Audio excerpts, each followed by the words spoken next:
Hi, myself Dr. V.S. Rathore. I am an aesthetic plastic surgeon working in the city of Kolkata. बहुत सारे लोग बोलते हैं कि FUT कराने से हालत खराब हो जाती है या डोनर एरिया कंप्रोमाइज हो जाता है या स्कार दिखने लग जाता है।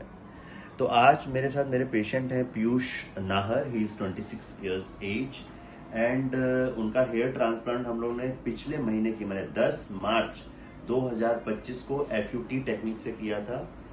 हम लोगों ने 2415 ग्राफ्ट लगाए थे जिसके अंदर फॉलिकल्स निकले थे 3875। ये सिर्फ फ्रंट एरिया में हम लोगों ने किया था। Very high density hair transplant किया था हम लोगों ने। पीयूष, क्या आप टर्न कर सकते हैं एक बार? जस्ट टर्न कीजिए, पूरा टर्न हो जाइए। हाँ, तो आप देख सकते हैं, you can see donor area की डेंसिटी, अपीयरेंस सब कुछ एक जैसी है।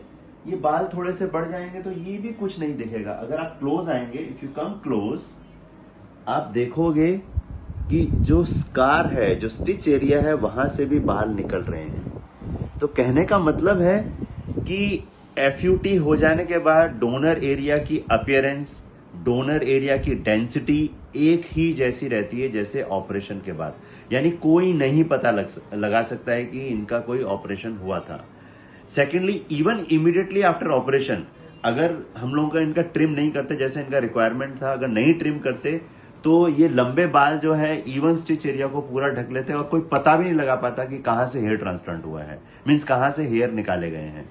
तो ये इसका सबसे बड़ा एडवांटेज है।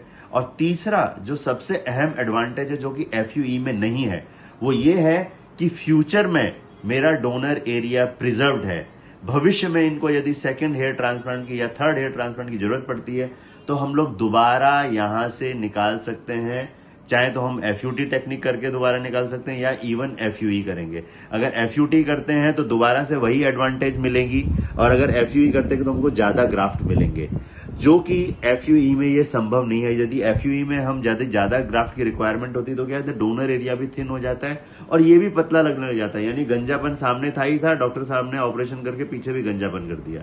तो FUT होने से डरने की कोई जरूरत नहीं है। पीयूष, थोड़ा सा घूमिएगा, हमारे दर्शकों को बताइए कि आपका FUT हो जाने के बाद आपको कैसी फीलिंग्स थी, कितना दर्द हुआ था, कितने डरे हुए थे, कितने दिन आप लहूलुहान थे? सो फर्स्टली मेरे को कोई भी तरह का पेन बिल्कुल भी नहीं हुआ, ना सोते वक्त ना जनरल में भी कोई पेन नहीं हो रहा था। एंड बाकी मैं मेडिसिन टाइमली ले रहा था। सर जो एक्सरसाइज बोले थे वो किया, तो I didn't face any swelling issues as well. So you know that's my experience. It was a very fair experience, no pain, nothing, just a simple daily living, and I could also focus on my work, office work as well. So no pain in that. Wonderful Piyush, wonderful.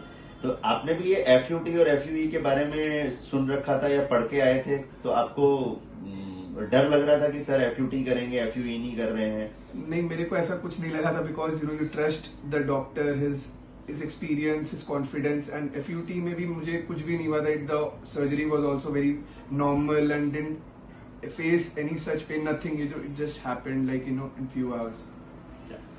Thank you Piyush for your kind words. आशा करते हैं कि हमारे दर्शकों को ये जो FUT और FUE के बारे में जो मिथ है, मेरा कहने का मतलब है कि जिस भी डॉक्टर से करा रहे हो, जो आपका हेयर ट्रांसप्लांट है, उसको दोनों ही टेक्निक आनी चाहिए। यूजुअली जब ग्रेड ऑफ बॉल्डनेस ज्यादा होता है तो मैं दोनों ही टेक्निक यूज करता हूँ, FUT भी यूज करता हूँ, FUE भी यूज करता हूँ। जरूरत होने से मैं बियर्ड और चेस्ट के हेयर्स भी लगाता हूँ। तो ये सब डिसीजन होता है कि ग्रेड ऑफ बॉल्डनेस कितना है। अगर अर्ली ग्रेड ऑफ बॉल्डनेस है तो मैं भविष्य के लिए अपने डोनर एरिया जो है पेशेंट का प्रिजर्व करना चाहूंगा, जिससे कि भविष्य में बीच में या पीछे में क्राउन एरिया में बॉल्डनेस आए तो मेरे पास एम्पल हेयर्स हो जो कि सेम करेक्टर के होंगे, क्योंकि बॉडी के हेयर्स मीन दाढ़ी के या चेस्ट के हेयर्स का करेक्टर अलग होता है। तो हमेशा हम लोगों की कोशिश होती है कि जो एरिया में जिस तरह के हेयर हैं, सबसे पहले फर्स्ट चॉइस वही होनी चाहिए।